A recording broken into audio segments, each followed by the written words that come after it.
Good topic to para dun sa mga hindi pa to alam na pagkuha ng bahay sa ating Pag-ibig loan.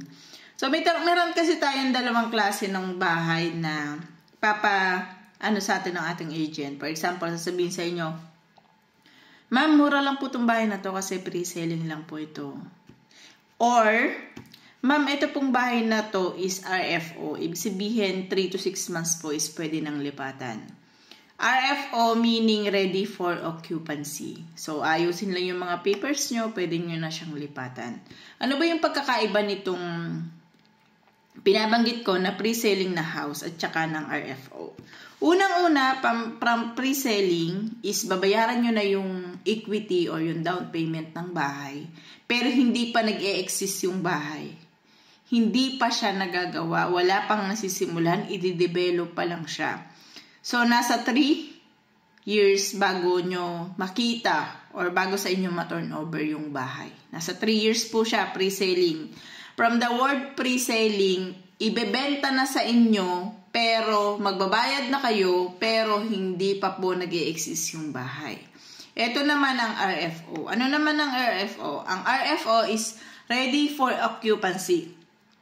For example nito, yung merong isang developer na naggawa ng bahay sa atin. So, dahil meron siyang kinreate na bahay, for example, is nasa 500 units na bahay yung nagawa nila. For example, ang subdivision is ganito.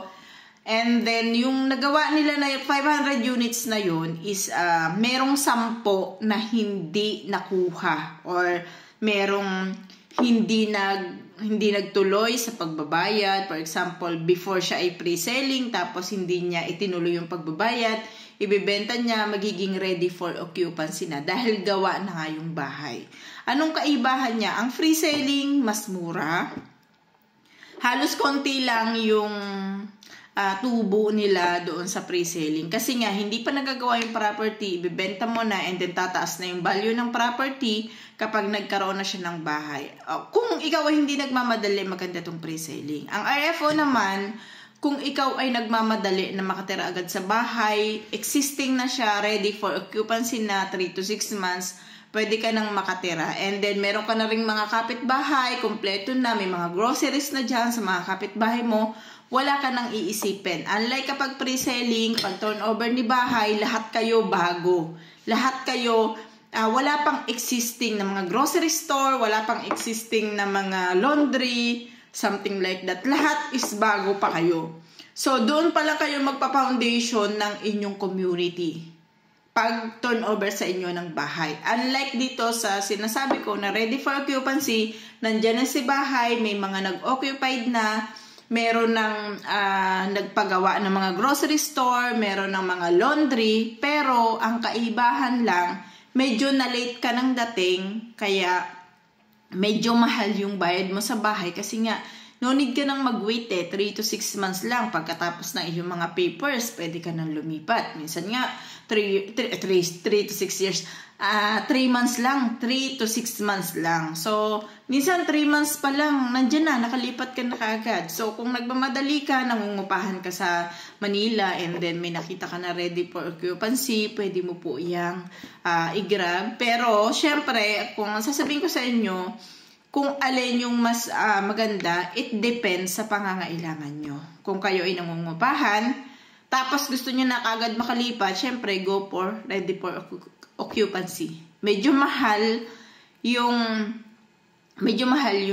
monthly niya, medyo mahal yung TCP or total contract price ng bahay, medyo mas mataas yung value ng bahay, pero malilipatan mo na kaagad. So, hindi ka na magbabayad ng rent mo doon sa ibang bahay na hindi naman talaga sa'yo.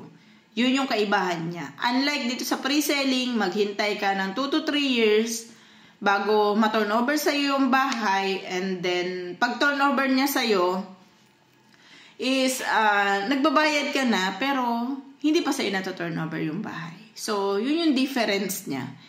But for me, if you are asking for my opinion, kung hindi ako nagmamadali, so I go for pre-selling kasi po kung ang plan ko is para para palakihin ang value ng bahay, I go for pre-selling. For example, yung pre-selling kasi is kaya ko siyang makuha ng 1.5 M lang.